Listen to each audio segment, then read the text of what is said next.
ने विधेयकों में ऐसे संशोधन किए हैं। श्री किरण रिजिजू जी।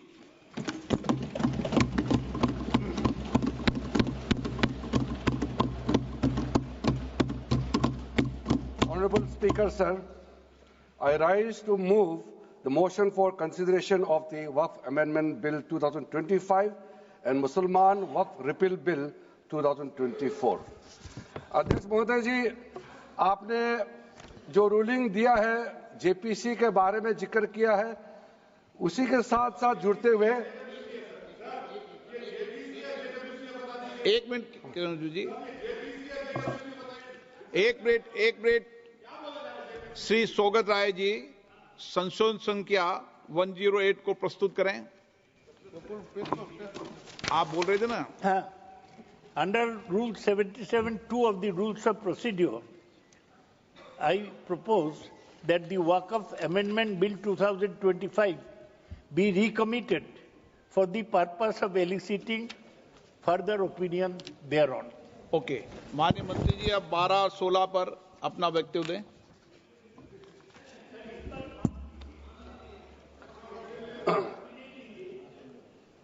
आपका जो जब मैं ओपनिंग करूंगा उसका भी जवाब आएगा और बाकी अमेंडमेंट तो आखिरी में आता ही है।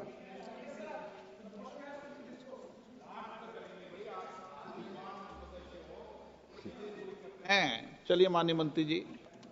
माननीय अध्यक्ष महोदय, हम सबको बहुत डिटेल में जाने का भी आवश्यकता नहीं है। कमेटी के बारे में उसका जिक्र काफी हो चुके हैं, लेकिन मैं इतना कहना चाहता हूं कि जो कमेटी इस बार दोनों सदन लोकसभा राज्यसभा मिला करके ज्वाइंट कमेटी में वक्फ अमेंडमेंट बिल पे जो चर्चा हुई है, आज तक भारत के संसदीय इतिहास में इतना व्यापक रूप से चर्चा, कंसल्टेशन और समय कभी नहीं दिया है। इसलिए मैं जो ज्वाइंट कमेटी में जितने मेंबर्स दोनों सदनों के लोकसभा और राज्यसभा में जो सदस्य उस कमेटी में थे, मेरे तरफ से सरकार की ओर से मैं धन्यवाद देता हूं, अभिनंदन करना चाहता हूं।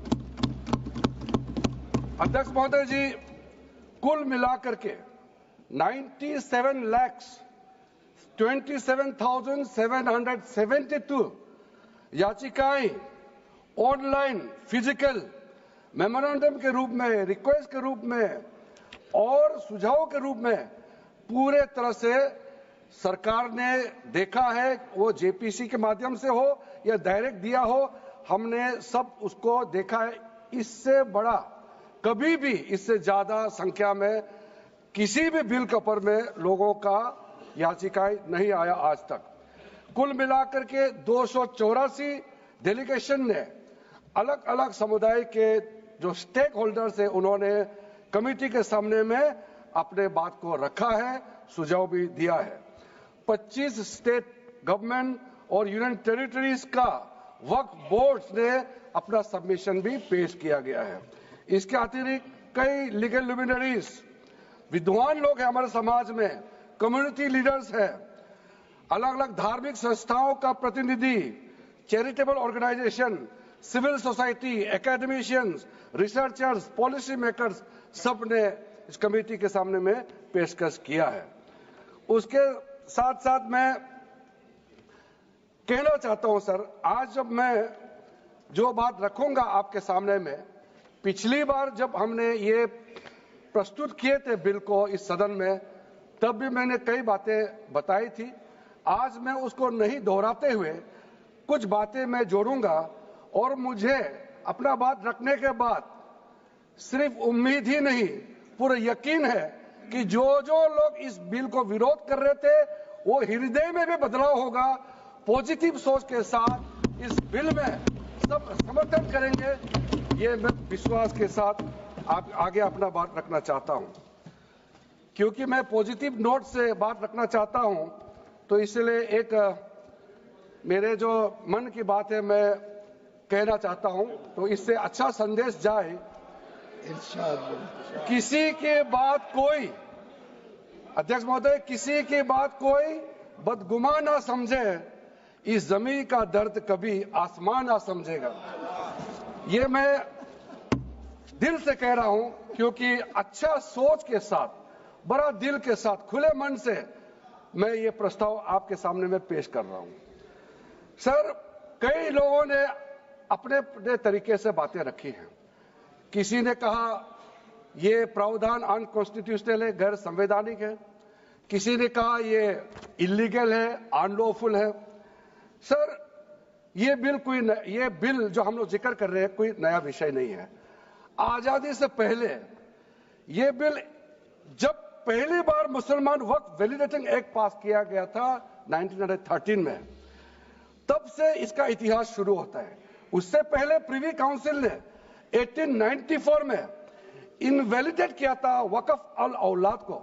बाद में उसका प्रॉपर लीगल फॉर्म में 1913 के बाद फिर 1923 में द मुसलमान वक्फ एक्ट लाया गया था, जिसमें अकाउंटिंग और ट्रांसपेरेंसी के बारे में ये जोर उसको देते हुए ये एक्ट पास किया गया था। उसके बाद 1930 में द मुसलमान वक्फ वैलिडेटिंग एक्ट लाया गया है, जो रीइंफोर्स करता है legal validity of the family waqf. परिवार में जो वक्फ होता है उसको जोड़ देते हुए ये बिल लाया गया है। उसके बाद आजादी के बाद 1954 में 1954 में वक्फ एक्ट पहली बार आजाद भारत का एक्ट बनी, और उस समय स्टेट वक्फ बोर्ड का भी प्रावधान उसी 1954 एक्ट में प्रावधान किया गया था। उस समय से लेकर के कई संशोधन के साथ में 1995 में व्यापक रूप से ये वक्फ एक्ट बनी है। तो उस समय किसी ने नहीं कहा कि ये एक्ट अनकॉन्स्टिट्यूशनल है, किसी ने नहीं कहा उस समय ये अनलॉफुल है। आज जब हम उसी बिल को सुधार के ला रहे हैं, तब आपको ये अनकॉन्स्टिट्यूशनल, अनलॉफुल का ये शब्द इस्तेमाल करने का आपको ये नौबत कैसे आया?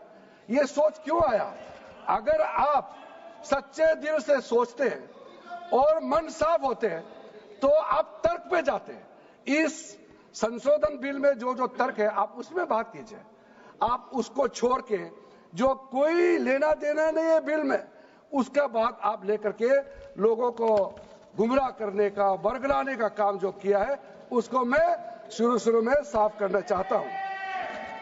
अध्यक्ष महोदय जी, 1995 में ट्राइब्यूनल का पहला व्यवस्था किया गया है, ताकि वक्फ बोर्ड का कोई भी निर्णय किसी को अगर पसंद नहीं है या उसको चैलेंज करना चाहता है तो वक्फ ट्राइब्यूनल वहां आप जा सकते हैं। उसका प्रावधान पहले बार हुए हैं, और उस समय यह भी फैसला हुआ कि 5 लाख से ज्यादा आमदनी किसी वक्फ प्रॉपर्टी में है, उसके लिए सरकार एग्जीक्यूटिव ऑफिसर्स अपॉइंट किया जाएगा।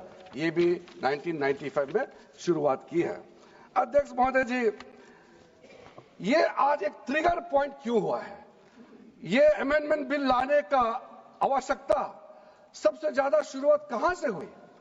मैं संक्षेप में बताना चाहता हूं। 2013 में, 2014 में हम सब चुनाव में गए, और चुनाव में जाने से पहले 2013 में कुछ कदम ऐसे उठाए गए हैं जो आप सुन करके, आप सदस्य के रूप में भी और इस देश का नागरिक होने के कारण आपके दिमाग में यह बात जरूर सवाल उठेगा कि ऐसा कदम क्यों उठाया गया है।